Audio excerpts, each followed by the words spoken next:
یہ نہیں فرمایا. اللہ نے سارے کمالات کا اعلان خود کیا. نبی ہونے کا اعلان اللہ نے کیا, رسول ہونے کا اعلان اللہ تعالیٰ نے کیا,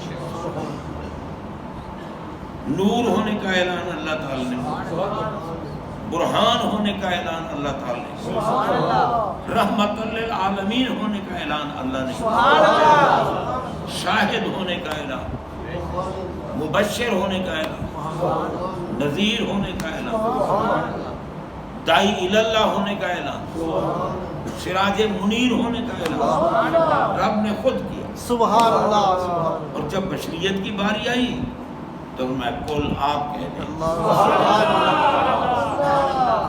یا اللہ تو خود کیوں نہیں فرماتا کہ قد جاءکم بشر مثلکم, تمہارے پاس تمہاری مثل بشر آ گیا. تو میں محبوب جو عارضی اختیاری صفت ہوتی ہے, عارضی اختیاری صفت ہوتی ہے, وہ موصوف خود کہہ سکتا ہے, دوسرا کوئی نہیں کہہ سکتا. اب جیسے ایک ملک کا بادشاہ ہو, بادشاہ کی بات کر رہا ہوں, بادشاہ کی ملکیت ہوتی ہے وہ ملک. یہ جو وزیر اعظم ہوتے ہیں, صدر ہوتے ہیں, ان کو تو ہم بناتے ہیں, کچھ دنوں کے لیے بناتے ہیں, پھر ہٹا دیتے ہیں, پھر اور بنا لیتے ہیں. اور بادشاہ جو ہوتا ہے اس کی ملکیت ہوتی ہے, اللہ کی پکڑ میں نہ آئے, ہوتی ملکیت ہے. اللہ تعالیٰ اگر پکڑے تو بادشاہوں کو بھی فقیر بنا دیتا ہے, بے شک, انہیں بیٹھنے رہنے کی جگہ بھی نہیں ملتی. بے شک. جیسے ایران کے بادشاہ جب رب کے پکڑ میں آیا تو دنیا میں بیٹھنے کی جگہ بھی نہیں ملتی تھی, بھوکا مرتا تھا. اس لیے بادشاہ ہو تب بھی ڈرتا رہے, اگر غریب ہے پھر بھی ڈرتا رہے. اللہ سے ڈرے, اللہ کے حکم کے آگے سر نہ گھومے. لیکن ایک بادشاہ ہے اور وہ اپنی رعایا کے سامنے کھڑا ہوتا ہے اور وہ کہتا ہے کہ میاں میں تمہارا نوکر ہوں, میں تمہارا غلام ہوں. وہ کہہ سکتا ہے, خود کہہ سکتا ہے میں نوکر ہوں, میں غلام ہوں, لیکن رعایا میں سے کوئی نہیں کہہ سکتا کہ تو ہمارا نوکر, تو ہمارا غلام, کیونکہ یہ اس کی عارضی اختیاری صفت ہے وہ بادشاہ. لیکن کہہ دے میں تمہارا غلام ہوں, خود تو جو کچھ کوئی کہے وہ کہہ سکتا ہے, دوسرا خبیث ہوگا اگر اسی طرح اس کو کہے. بے شک. مولا علی اگر کہیں کہ میں صدیق اکبر کی نیکیوں میں سے ایک نیکی ہوں, وہ کہہ سکتے ہیں. اگر کوئی اور ان کے لیے کہے کہ وہ صدیق اکبر کی نیکیوں میں سے ایک نیکی ہے, وہ خبیث ہے, بے شک, بے شک, وہ پلید ہے. بے شک. کیونکہ مولا علی خود کہہ سکتے ہیں میں کچھ نہیں ہوں. لیکن یہ دیکھیں نا کہ ان نے خود تو کہا کہ میں ابو بکر صدیق کی نیکیوں میں سے ایک نیکی ہوں, مگر ہمارے آقا نے ان کے لیے کیا کہا؟ جب غزوہ احزاب کے موقع پر, غزوہ خندق کے موقع پر, جو ایک بڑی مشکل مرحلہ تھا, جس میں سرکار بھی نمونہ بننے کے لیے اپنے شکل میں اتھر پر پتھر باندھ کر کام کر رہے تھے, تو جناب بندہ, اور جس میں حضرت جابر رضی اللہ تعالیٰ عنہ نے جب دیکھا نا کہ سرکار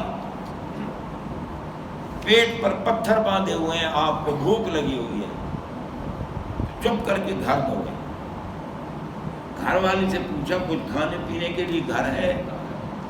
انہوں نے کہا ہاں, ایک بکری کا بچہ ہے 6 ماہ کا, اور اتنے ایک سیر یا 2 سیر آٹا بھی گھر پڑا ہے.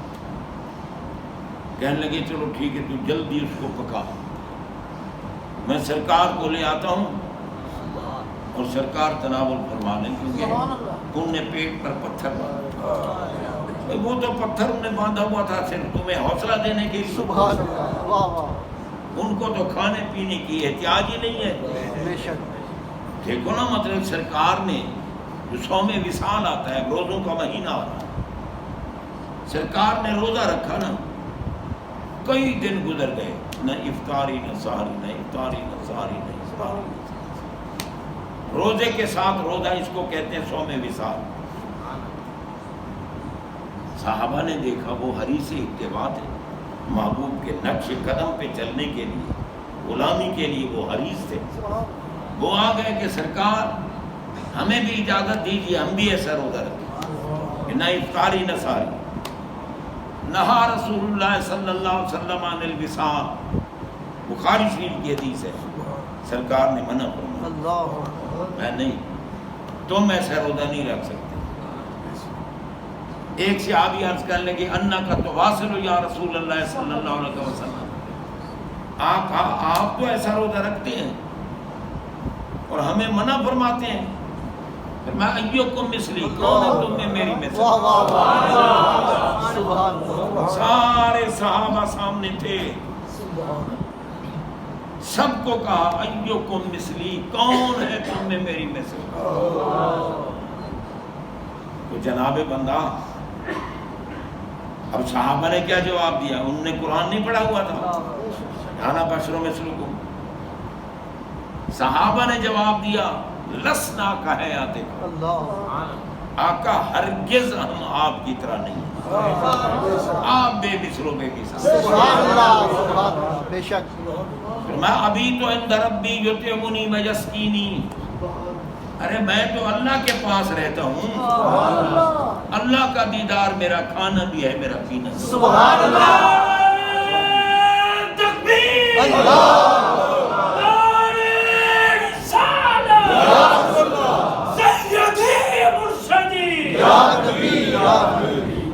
فرمایا کون ہے تم میں میرے مثل؟ کسی نے بھی نہیں کہا کہ ہم آپ کو مثل، ہمارے آقا کو کھانے پینے کی احتیاج ہی نہیں، لیکن امت کو کھلانے کے لیے کھاتے ہیں، سبحان اللہ، امت کو پلانے کے لیے پیتے واہ ہیں، واہ واہ، کہ تاکہ تمہارا کھانا بھی میری سنت بنے اور عبادت ہو جائے، اور تمہارا پینا بھی میری سنت بنے اور عبادت ہو۔ سبحان اللہ، ہم کھائیں نبی پاک کی سنت سمجھ کر تو یہ کھانا بھی عبادت ہو، ہم پیئیں سرکار کی سنت سمجھ کر ہمارا پینا بھی سنت عبادت ہو جائے۔ لیکن حضرت جابر رضی اللہ تعالیٰ عنہ نے دیکھا نا، سبحان اللہ، تو گھر جب وہ مختصر سا کھانا تیار ہو گیا تو سرکار کے پاس حاضر ہوئے، عرض کی سرکار تھوڑا سا کھانا میرے گھر تیار ہوا ہے، آپ مہربانی فرمائیں تشریف لے چلیں۔ سرکار میں اچھا کھانا تیار کیا گھر میں؟ جی۔ صاحب حضرت میں آؤ چلے جابر کے پاس۔ سبحان اللہ، کیا حضرت جابر پریشان ہو گئے کہ کھانا تو صرف سرکار کے لیے ہم نے تیار کیا ہے، تو ساری فوج کو لے کے چل پڑے، لیکن صحابی رسول تھے، ان کے دل نے گواہی دی، اور جو لے کے آ رہے ہیں کھلائیں گے۔ سارے صحابہ کو لے کے سب کو کھلا دیا۔ تو حضرات محترم، وہ ایک مشقت کا دن تھا، اور جو سب سے زیادہ اترانے والا، تکبر کرنے والا، غرور کرنے والا تھا عمر ابن عبد ود، اپنا بہت بڑا پہلوان سمجھتا تھا، بڑا جسیم رحیم، جنات کی طرح جسم، آیا اپنے گھوڑے پہ سوار اور مولا کائنات کو کہا کرو کرو حملہ کرو۔ تو آپ نے فرمایا ہم حملہ کرنے والے نہیں، ہم دفاع کرنے والے ہیں۔ سبحان اللہ، تو لگا اپنا دور۔ سرکار نے اپنی دستان پاک ان کے سر پہ رکھی، سبحان اللہ، علی پاک کے سر پہ، واہ واہ واہ، سبحان اور بھیجا جب میدان میں، اور علی پاک گئے نا، اور علی پاک نے جب ضرب لگائی، اس کے جواب میں ضرب لگائی، جارحیت نہیں کی، دفاع، جارحیت اس نے کی، کچھ بھی نہیں ہوا، نہ علی پاک کو کچھ ہوا، نہ ان کے گھوڑے کو کچھ ہوا۔ اور جب آپ نے ضرب لگائی تو اس کا جو سر کے اوپر کھود تھی وہ بھی پھٹی، سر بھی دو ٹکڑے ہوا، جسم بھی، گھوڑا بھی دو ٹکڑے ہوا، اور تلوار زمین کو جا لگی۔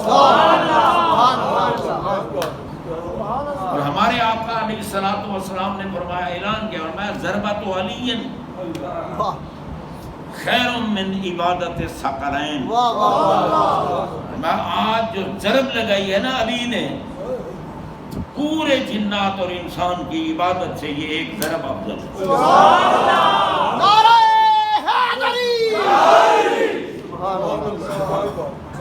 اب وہ کیوں نہ نظر آئے مولوی جی تمہیں، تم کم از کم کہتے ہیں سرکار نے تو علی کی ایک ضرب کو ساری کائنات کی عبادتوں سے افضل قرار دیا۔ اربوں سال ہو گئے فرشتوں کو عبادت کرتے کرتے، اور جناب جنات بھی تو انسانوں سے پہلے کے ہی ہے، علی کی وہ ضرب سب سے افضل ہو گئی۔ سبحان اللہ، سبحان اللہ۔ جب ضرب افضل ہے تو ضرب لگانے والے کا سبحان اللہ، واہ واہ واہ واہ۔ اب ہم تو شریعت کے آگے سر لگو ہیں۔ بے شک افضل البشر بعد الانبیاء حضرت صدیق اکبر ہیں۔ خلافت راشدہ کے منصب پہ سب سے پہلے صدیق اکبر، پھر فاروق اعظم دوسرے خلیفہ، پھر عثمان غنی تیسرے خلیفہ، پھر علی پاک چوتھے خلیفہ۔ اور میرے رب آقا نے فرمایا علی آخر میں تم مانو، کیونکہ جس کو تم مانو گے ساری دنیا مانے گی۔ مصدق بن کے آئے، اور پھر ابھی سرکار نے اعلان کیا نا 30 سال خلافت راشدہ، خلافت راشدہ علی منہاج النبوت ہے، یعنی جس طریقے پر نبی نے دنیا کو چلایا اسی طریقے پر خلیفہ راشد چلاتا ہے۔ تو جناب آپ میں 30 سال رہے گی، اس کے بعد پھر ملوکیت آ جائے گی۔ حضرت علی پاک جب شہید ہوئے تو ابھی 6 مہینے خلافت راشدہ کے بعد حسن پاک خلافت راشدہ پہ آ گئے، وہ بھی خلیفہ رشید رہے، ان کی بھی خلافت راشدہ تھی، اور انہوں نے دیکھا کہ آج خلافت راشدہ کا آخری دن ہے اور یہ ختم ہو گیا تو اگلا دن ملوکیت کا آ جائے گا، اس لیے میں اس کو چھوڑ دیتا ہوں اقتدار کو، تاکہ میں خلیفہ راشد رہوں، آگے جو ہے وہ ملوکیت پہ۔ تو وہی 5ویں خلیفہ حضرت امام حسن بھی ہیں، ان کو بھی شمار کیا کرو، یہ نہیں کہ ان کا ذکر ہی نہیں، ان کی بات ہی نہیں، وہ بھی خلیفہ راشد ہیں۔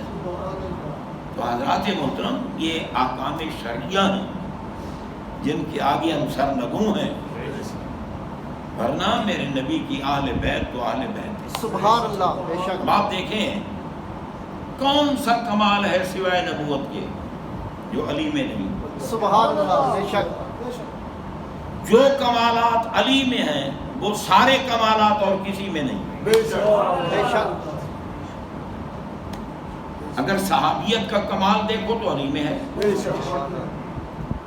اگر عشرہ مبشرہ کا کمال دیکھو تو علی میں ہے،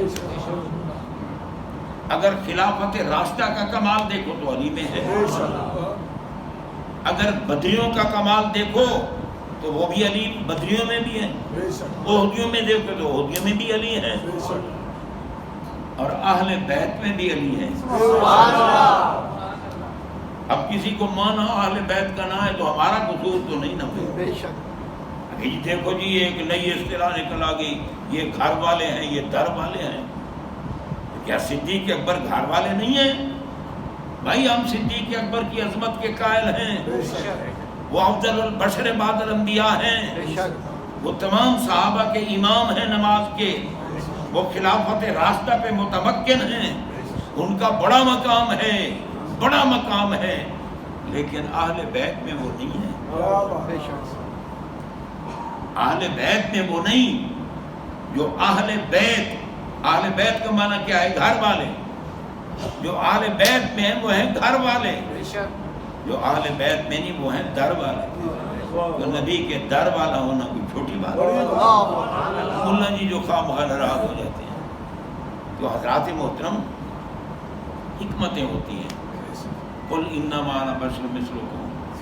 یہ درمیان میں باتیں ادھر ادھر چلی گئیں.